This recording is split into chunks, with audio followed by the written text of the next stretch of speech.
नमस्कार दोस्तों। ज्ञान गंगा चैनल के हिंदी कहानियों में मैं वंदना श्रीवास्तव आप सभी का स्वागत करती हूँ। आज की कहानी है ममता का बंधन।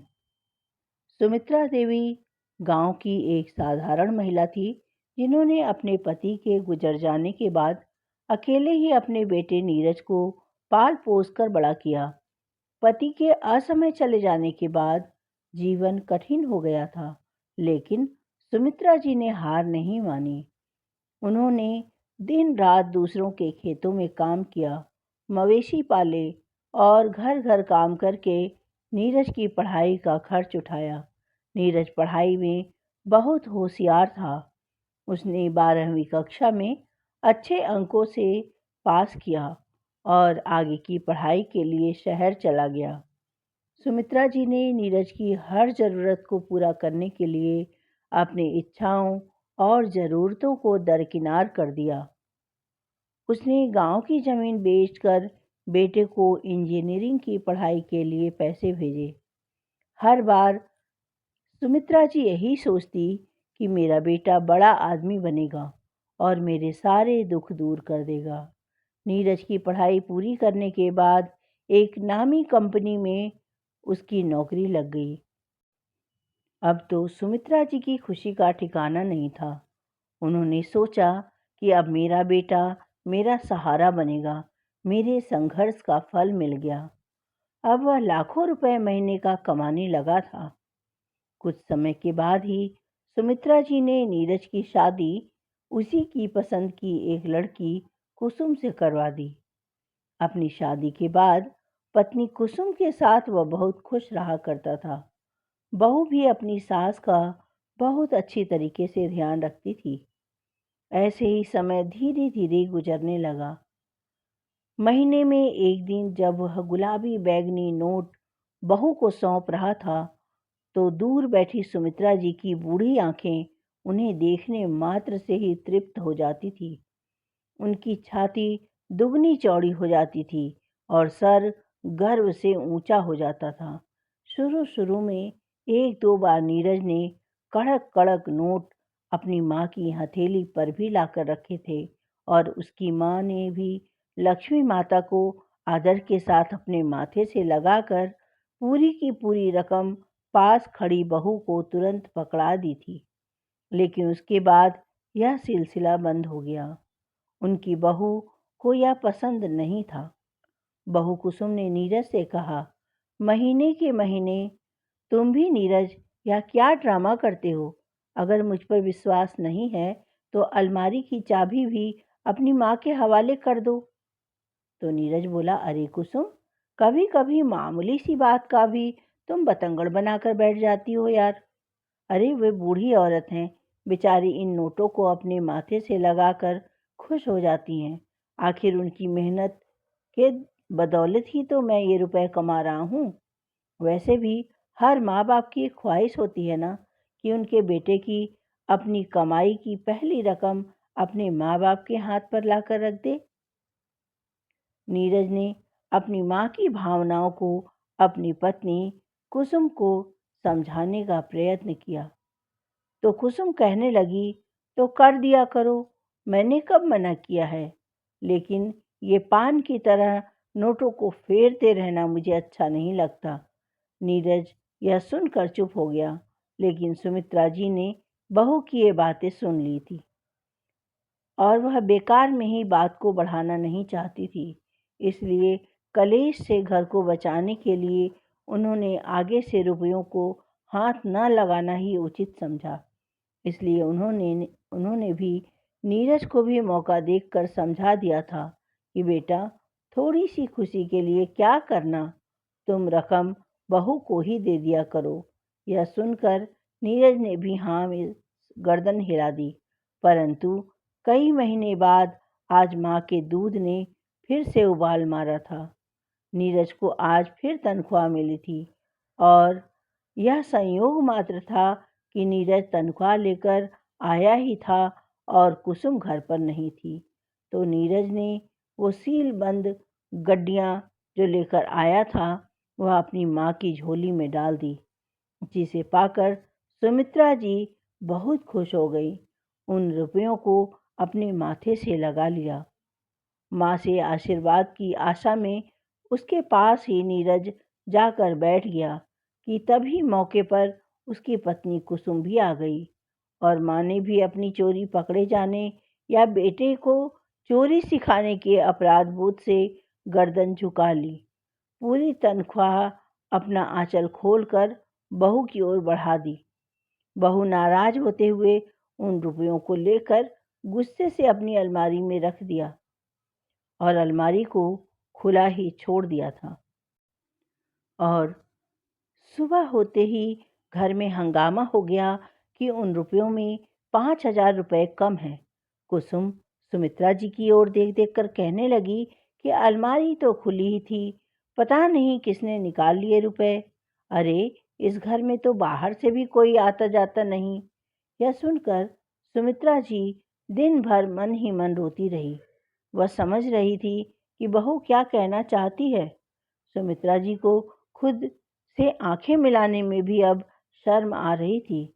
दोपहर में बहू ने खाने की थाली सुमित्रा जी की चारपाई पर रख दी तो सुमित्रा जी ने सोचा कि अगर बात बढ़ेगी तो घर में कलेश बढ़ जाएगा, और इसी डर से उन्होंने इच्छा न होते हुए भी मजबूरन थाली में रखी रोटियां खा ली।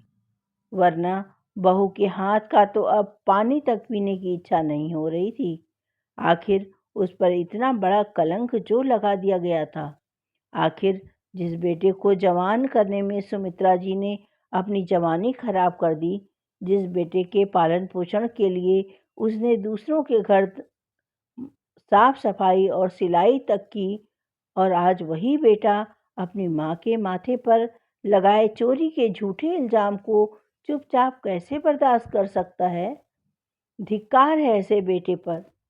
सुमित्रा जी की आत्मा दर्द से कराह उठी। इसी तरह एक सप्ताह बीत गए।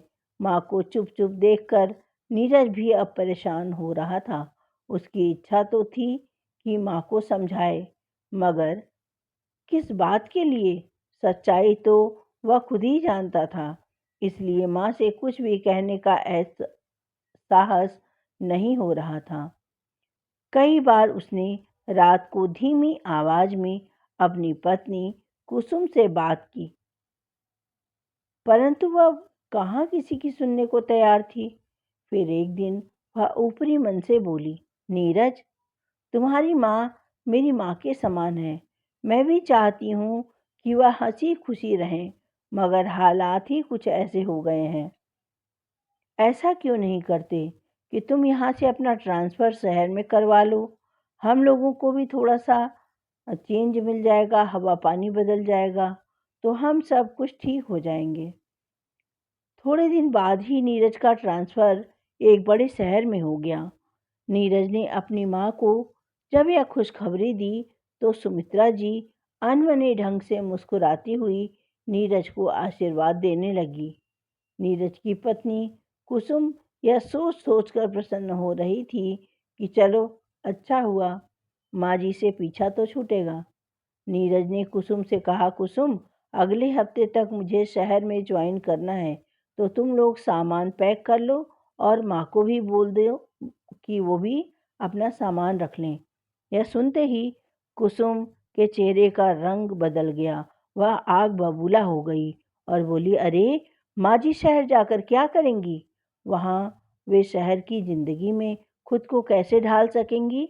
उन्हें यहीं रहने दो, हम आते जाते रहेंगे ना उनके पास। नीरज कहने लगा, अरे कुसुम, तुम कैसी बातें कर रही हो? यहाँ अकेले उन्हें कैसे छोड़ दूँ?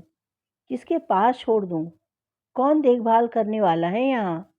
अरे, मेरी माँ ने अपनी सारी जिंदगी मेरे लिए कुर्बान कर दी, और अब मैं उसके आराम से बैठकर खाने के दिन आए हैं तो तुम कहती हो कि मैं उसे गांव में अकेला और बेसहारा छोड़ दूँ? नीरज ने थोड़े से रूखे स्वर में अपनी पत्नी से कहा। तो कुसुम कहने लगी, अरे नीरज, तुम भी इतने बड़े ऑफिसर कैसे बन गए? मुझे समझ ही नहीं आता। तुम प्रतिदिन हजारों लोगों से मिलते हो और सैकड़ों लोगों की समस्याओं को समझते हो और उनका फैसला करते हो, लेकिन कैसे करते हो, मुझे तो सोच कर ही आश्चर्य होता है। एक मामूली सी बात तो तुम्हें समझ में आती नहीं है। मैंने यह तो नहीं कहा ना कि तुम अपनी माँ को हमेशा हमेशा के लिए यहाँ से रख दो। अरे, यहाँ वे अपने साथ की औरतों के साथ रहेंगी तो उनके मन की कड़वाहट हमारे प्रति थोड़ी दूर हो जाएगी। कुसुम नीरज को समझाने लगी। सप्ताह भर के भीतर ही यह निर्णय ले लिया गया कि सुमित्रा जी गांव में ही रहेंगी। वैसे भी सुमित्रा जी तो इस बंधन से मुक्ति चाहती ही थी।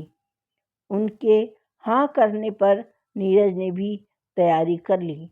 नीरज अपनी पड़ोसन उर्मिला काकी से अपनी माँ का ध्यान रखने के लिए कहने लगा तो उर्मिला काकी बोली, अरे बेटा, जिसका मन सदा अपने बेटे और पोते पोती में उलझा रहता हो, वह दूसरों के बच्चों के बीच कैसे खुश रहेगी भला। उर्मिला काकी कहने लगी, बेटा तू तो पढ़ा लिखा अफसर है, मैं अनपढ़, भला तुझे क्या समझाऊंगी। मगर बेटा, बेचारी सुमित्रा जी ने तेरे पिता के जाने के बाद अपनी जिंदगी में बहुत दुख झेले हैं, तो तू कभी अपनी माँ के मन को मत दुखाना बेटा। नीरज कहने लगा, अरे काकी माँ, आप कैसी बात करती हैं। माँ के अलावा दुनिया में मेरा है ही कौन। मैं जानता हूँ कि मेरे लिए मेरी माँ ने कितने कष्ट उठाए हैं। मैं भी माँ की सेवा में कोई कमी नहीं छोड़ूंगा काकी। दूसरी ओर नीरज अपने परिवार के साथ अब शहर जाने को तैयार हुआ तो उसने माँ से कहा, माँ आप बिल्कुल चिंता न करना, मैं आता जाता रहूँगा। आते जाते रहने का आश्वासन देकर वह निकलते समय अपनी माँ को अपनी सेहत का ध्यान रखने के लिए कहकर वह कुछ रुपए अपनी माँ के हाथ में थमाकर विदा लेकर अपनी पत्नी और बच्चों के साथ जाकर शहर में बस गया। नीरज के द्वारा दिए गए रुपए इतने कम थे कि पूरे महीने का खर्च चलाना मुश्किल ही नहीं, नामुमकिन सा था। शुरू शुरू में नीरज हर महीने गांव आता था। वह माँ के पैर छूता, उनका आशीर्वाद लेता और अपनी तनख्वाह का एक हिस्सा उनके हाथों में रखता। सुमित्रा जी पैसे माथे से लगाकर मुस्कुरा देती और कहती, बेटा मुझे पैसे की ज़रूरत नहीं है, तू बस खुश रह। लेकिन जैसे जैसे समय बीतता गया, नीरज का आना जाना भी कम होने लगा। अब वह सिर्फ त्योहारों पर ही आता और जब आता तो कुसुम के तानों से माहौल में कड़वाहट भर जाती। कुसुम को सुमित्रा जी का कोई भी हस्तक्षेप करना पसंद नहीं था।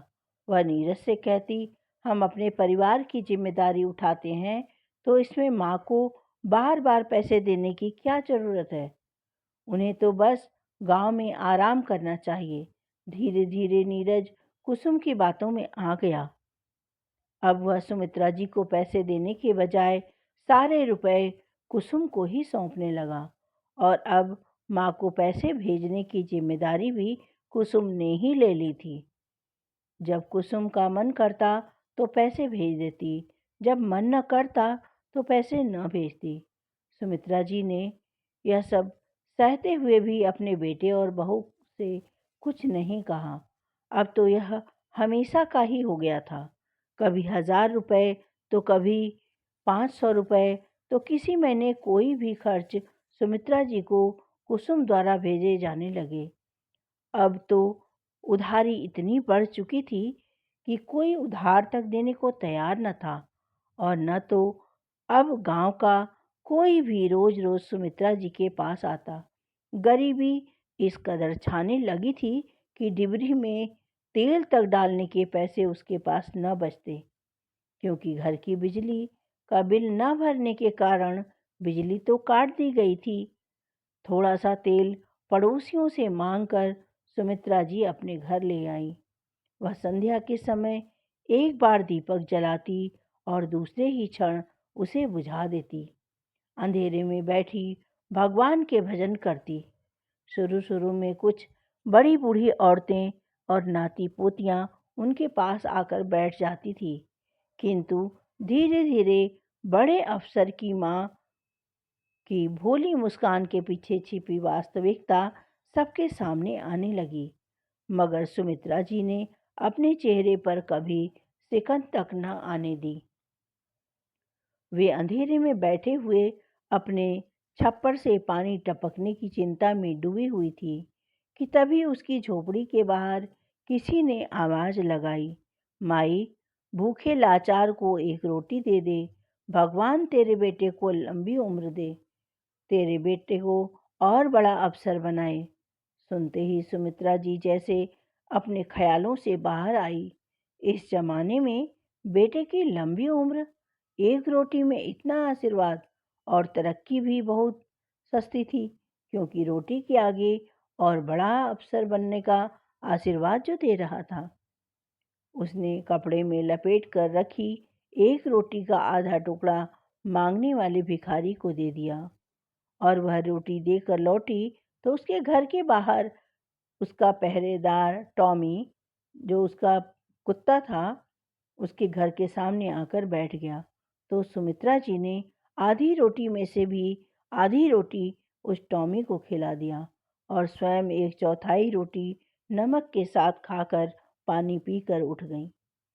आज पूरे 4 दिन हो चुके थे। सुमित्रा जी के घर में चूल्हा तक नहीं जला था। खाली पेट चारपाई पर लेटे हुए वह पुराने दिनों को याद कर कभी हंसने लगती तो कभी रोने लगती। वर्तमान में एक अफसर की मां होने की सजा से वह जूझ रही थी। न जाने कितनी बार उन्होंने मजदूरी करने की भी सोची और विचार किया कि मजदूरी ही कर लूं, लेकिन बड़े अफसर की मां होने की मर्यादा उसके पैरों की बेड़ियां बन गई थी और सोचती थी कि आखिर लोग क्या कहेंगे कि अफसर की मां और मजदूरी कर रही है। नहीं नहीं, मैं अपने बेटे की बेइज्जती का कारण कैसे बन सकती हूँ। इसलिए वह केवल पानी पीकर ही चुप बैठ जाती। 4 दिन से खाली पेट सुमित्रा जी डाकिये के इंतजार में अपने छप्पर और गली के चक्कर लगा रही थी। चिलचिलाती धूप में गली दूर तक सुनसान पड़ी थी। एकाएक आंगन में एक तरफ बैठे टॉमी पर उनकी नजर पड़ी। टॉमी न जाने कहाँ से एक रोटी उठाकर लाया था और उसके आंगन में बैठा आराम से रोटी खा रहा था। सुमित्रा जी दबे पांव चूल्हे के पास आई और लकड़ी उठाकर कुत्ते पर झपटी।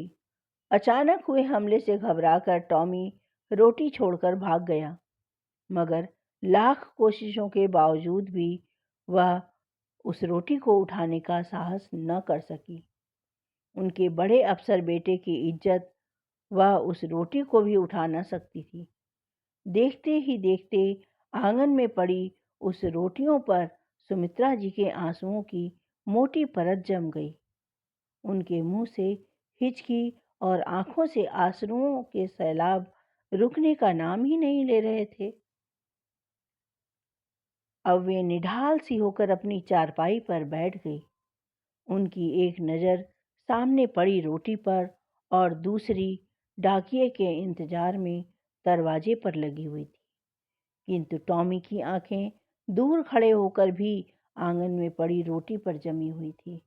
सुमित्रा जी चारपाई पर निराश और हताश सी बैठी कभी टॉमी को तो कभी दूर पड़ी रोटी को देख रही थी। उनकी इच्छा हो रही थी कि वह क्या करें, उस रोटी को खा लें या फिर गले में फंदा डालकर झूल जाएं। किंतु बड़े अफसर बेटे की मर्यादा न तो उसे मरने दे रही थी और न ही जीने। वह सिर्फ चुपचाप बैठी रहने पर विवश हो रही थी। उसने रोटी की ओर से ध्यान हटाकर घड़े से एक गिलास पानी भरकर पीना चाहा, किंतु 4 दिनों से खाली पेट होने से पानी भी गले से नीचे उतरने की बजाय गले में ही अटक कर रह गया और उनका दम घुटने लगा। बहुत देर तक हाथ पैर पटकती रहीं और अपने सीने को खुद से ही काफी देर तक सहलाने के बाद उन्हें सांस आया और वह निढाल होकर चारपाई पर पड़ गई। अब उन्हें काफ़ी कमज़ोरी महसूस होने लगी थी। काफ़ी देर बीत जाने पर भी वह ऐसे ही चारपाई पर पड़ी रही। फिर जब वे बाहर झाँकने लगी तो देखा कि अब वह रोटी वहाँ पर नहीं थी। शायद टॉमी रोटी उठाकर लेकर जा चुका था।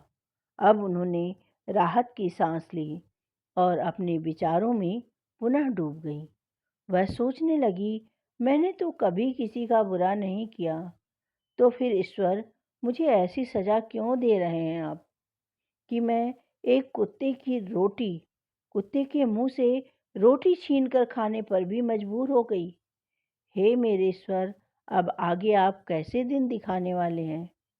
बेटा भी मुझे भूल बैठा है। गांव में बिताए दिन सुमित्रा जी के लिए एक सजा बनती जा रही थी। हर दिन उसकी आंखें दरवाजे पर लगी रहती। शायद उनका बेटा आएगा उनको लेने के लिए और अपने साथ लेकर शहर जाएगा। मगर हफ्ते, महीने और इस तरह से साल बीतते गए और नीरज ने कोई खबर नहीं ली और न ही उसकी कोई खबर आई। उसकी आत्मा इस बात को स्वीकार ही नहीं कर पा रही थी। सुमित्रा जी यह सोच रही थी, क्या वह इतनी बेबस हो गई हैं कि अब अपने अस्तित्व को भी तिनका तिनका समेटने के लिए जूझना पड़ रहा है। एक बार फिर वह अपने बेटे नीरज की याद में खो गई। फिर सोचने लगी कि कितने महीने हो गए, मनी ऑर्डर भी नहीं आया और उधार में भी कुछ मिलना बंद हो गया है। अब वह आने वाले कल की चिंता में डूब गई कि तभी सुमित्रा जी को अपने दरवाजे पर एक दस्तक सुनाई दी। सुमित्रा जी ने सोचा कि शायद उनका बेटा नीरज आ गया। वे झटपट उठकर बाहर आ गई और बाहर आकर देखा कि तभी दरवाजे पर से आवाज आई, दादी माँ, ओ बूढ़ी अम्मा, बाहर कहाँ झांक रही हो? सामने देखो, तुम्हारा मनी ऑर्डर आया है। सुनते ही सुमित्रा जी डाकिये की ओर देखने लगी। तब डाकिया बोला, अम्मा, तुम्हारा मनी ऑर्डर आया है। सुमित्रा जी बोले, अरे इतने महीनों के बाद आए हो मनी ऑर्डर लेकर बेटा? डाकिया बोला, अम्मा जब आएगा तभी तो लेकर आऊँगा ना। और सुनो अम्मा, बिना टिकट का मनी ऑर्डर है तुम्हारा। पहले आपको 20 रुपए देने होंगे, तभी आपको आपका मनी ऑर्डर मिल पाएगा। सुमित्रा जी बोली, अरे जहर खाने तक को तो पैसे हैं नहीं मेरे पास, तो तुम्हें 20 रुपए कहाँ से दूं बेटा? वह बोला, अम्मा मैं क्या बताऊं, किसी से लेकर दे दो। पर बेटा मुझे अब कोई उधार रुपए नहीं देता, तुम्ही कुछ मदद कर दो ना। डाकिये को अम्मा के ऊपर दया आ जाती है। उसने अपनी जेब से अम्मा को 20 रुपए निकाल कर दिए, जो उसने अपने घर पर आटा ले जाने के लिए रखा हुआ था। अम्मा ने कहा, पानी पिएगा बेटा, बहुत गर्मी है। डाकिया बोला, जी अम्मा जी, जल्दी से पिला दो पानी, मुझे बहुत देर हो रही है। जब तक अम्मा पानी लेने गई उतनी देर में डाकिया मनी ऑर्डर का लिफाफा और फॉर्म निकाल लिया और जैसे ही अम्मा पानी लेकर आई, पानी पीकर अम्मा को लिफाफा पकड़ाया और उस फॉर्म पर अम्मा के अंगूठे का निशान लगाया। जैसे ही सुमित्रा जी ने लिफाफा खोला, उसमें से 20 रुपए निकाले और निकाल कर डाकिये को दे दिया। परंतु यह क्या, इस बार तो बेटे ने मात्र 200 रुपए ही भेजे थे, वो भी पूरे 4 महीनों के बाद। देखते ही सुमित्रा जी के नेत्र सजल हो गए। वे सोच में पड़ गई कि लाखों कमाने वाला बेटा जिसको मैंने इस लायक बनाया, उसने मात्र 200 रुपए ही भेजे थे। अब सुमित्रा जी के पास मात्र 180 रुपए ही बचे थे। उतने में भला घर खर्च कैसे चल सकता था? लोगों का उधार कैसे चुकाया जा सकता था? यह सोचते ही उनकी आंखों में आंसू भर आए। सुमित्रा जी की हालत दिन पर दिन बिगड़ती जा रही थी। उनकी सेहत कमजोर हो रही थी और आत्मा टूट चुकी थी। एक दिन उन्होंने फैसला कर लिया कि अब वह इस तन्हाई और जिल्लत में नहीं जी सकेंगी। उनकी ज़िंदगी ऐसे नहीं कट सकेगी। उन्होंने गांव के मंदिर में जाकर भगवान के सामने अपना दर्द बयां किया और वहीं बैठकर अपने लिए शांति की प्रार्थना करने लगी। साथ ही साथ अब उन्होंने मन ही मन खुद को आत्मनिर्भर बनाने की सोची और इसी सोच की वजह से उन्होंने अपने घर का आधा हिस्सा बेच दिया और उससे मिले पैसों से वे टिफ़िन सर्विस शुरू कर दी। सुमित्रा जी ने गांव में अपनी छोटी सी रसोई खोल ली, जहां वह ताज़ा घर का खाना बनाकर बेचने लगी। जल्दी ही गांव में उनकी रसोई मशहूर हो गई। लोग उनके बनाए खाने की तारीफ करने लगे। प्रारंभ में तो सुमित्रा जी को काफ़ी मुसीबतों का सामना करना पड़ा, परंतु धीरे धीरे उनके हाथों से बने व्यंजन सभी को पसंद आने लगे।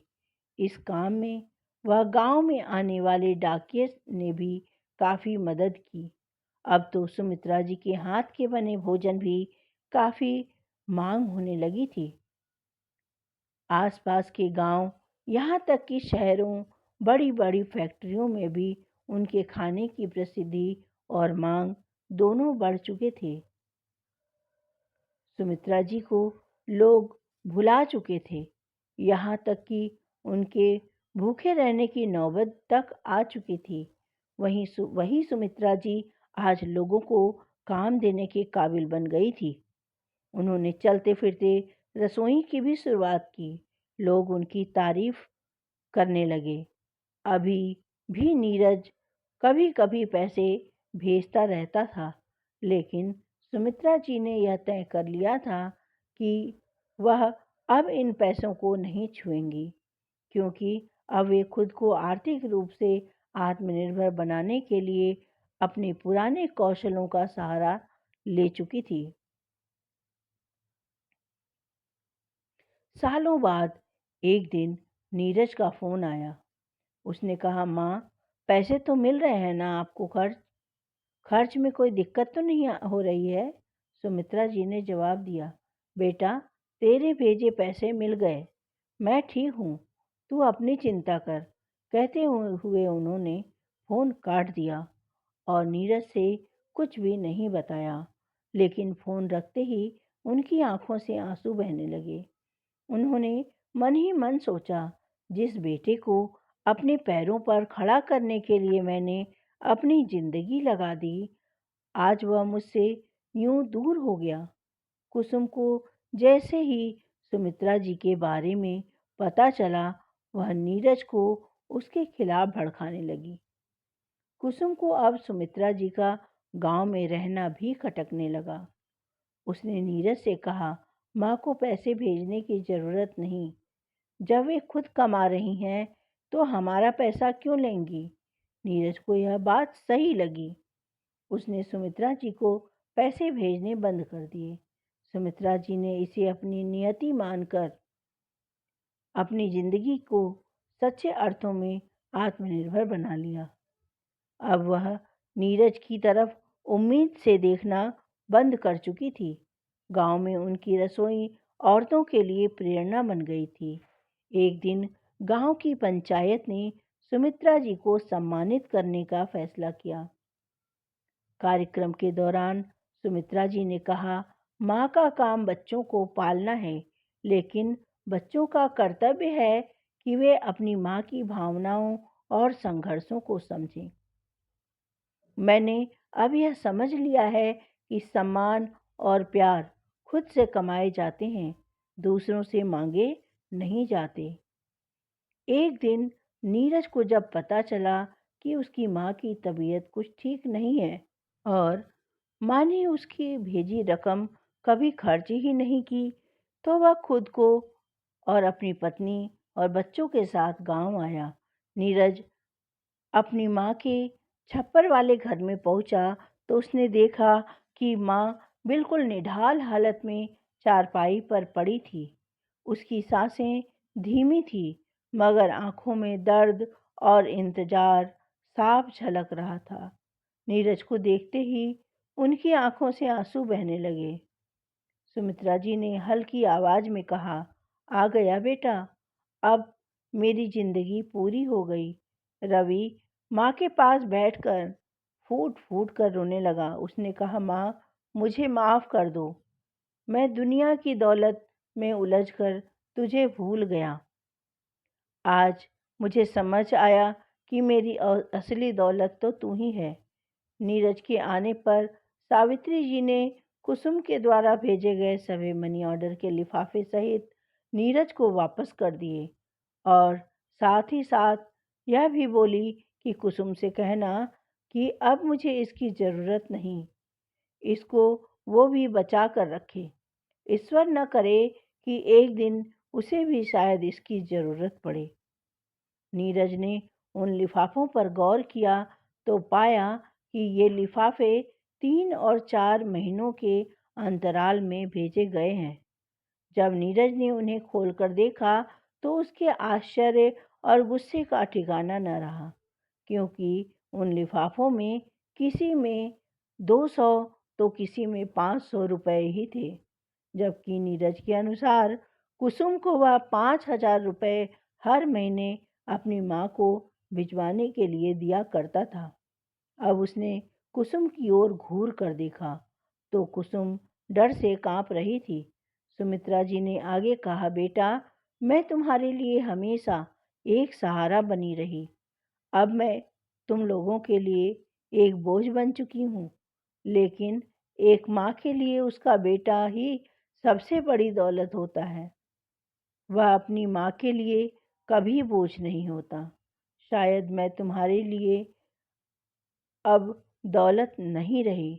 सुमित्रा जी ने कांपते हाथों से नीरज के सिर पर हाथ रखा और कहा, बेटा, मुझे खुशी है कि तुमने यह बात समझी। अब मुझे कुछ और नहीं चाहिए, बस तुझे खुश देखना चाहती हूँ।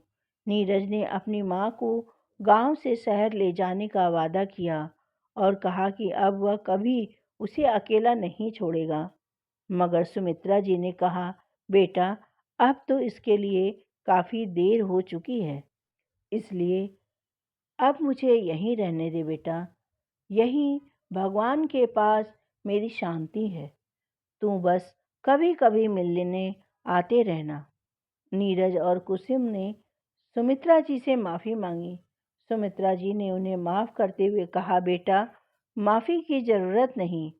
मैंने अब अपनी खुशी और शांति खुद हासिल कर ली है। बस तुम अपना ध्यान रखना। मैं तुम्हें माफ़ करती हूँ। भगवान तुम्हें हमेशा खुश रखे। कहते हुए सावित्री जी ने अपनी अंतिम सांस ली और शांति से इस दुनिया को छोड़कर चली गई। नीरज ने अपनी माँ को खोने के बाद ही उसकी कीमत पहचानी। घर के बाहर सावित्री जी को चाहने वालों की भीड़ जमा हो चुकी थी। उनकी मृत्यु की खबर सुनते ही सब में शोक की लहर दौड़ गई। आज कुसुम को अपनी सास के साथ किए गए दुर्व्यवहार पर भारी पछतावा हो रहा था, परंतु अब पछताने से कुछ नहीं हो सकता था। यदि सावित्री जी जीवित होती तो प्रायश्चित करने का मूल्य भी था, परंतु किसी के जाने के बाद अपनी गलती का केवल एहसास ही किया जा सकता है, उसे सुधारा नहीं जा सकता। इधर नीरज अपनी माँ की याद में एक वृद्धाश्रम बनवाने का फैसला करता है, जहाँ कोई भी माँ अब इस तरह की जिल्लत और तन्हाई में न जी सके। सुमित्रा जी की कहानी ने नीरज की जिंदगी बदल दी, मगर यह सच्चाई भी सिखा गई कि माता पिता को कभी भी अकेला नहीं छोड़ना चाहिए। उनकी खुशियाँ ही हमारी सबसे बड़ी दौलत हैं। नीरज की परवरिश और उसकी सफलता के पीछे सुमित्रा जी की मेहनत और त्याग की कहानी एक मिसाल थी। उसने अपने बेटे को अपनी ताकत समझा था, मगर आज वही ताकत उसकी कमजोरी बन गई थी। नीरज के बड़े अफसर बनने के बाद सावित्री जी ने कभी सपने में भी नहीं सोचा था कि उनका बेटा एक दिन उन्हें अकेला छोड़ देगा। तो दोस्तों, इस कहानी को लेकर आपकी क्या राय है? इस कहानी को सुनाने के पीछे मेरा यह उद्देश्य है कि माता-पिता के रहते ही उनका आदर करें, उन्हें खुशियाँ दें, अपने बुजुर्गों का सम्मान करें।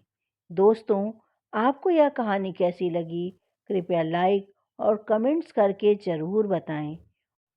और यदि आप मेरे चैनल पर नए हैं तो चैनल को सब्सक्राइब करना तथा बेल आइकन को हिट करना बिल्कुल भी ना भूलें दोस्तों। मिलती हूँ फिर एक नई कहानी के साथ। तब तक के लिए आप अपनी इस दोस्त को इजाज़त दें। कहानी सुनने के लिए आपका बहुत बहुत धन्यवाद दोस्तों। Bye bye.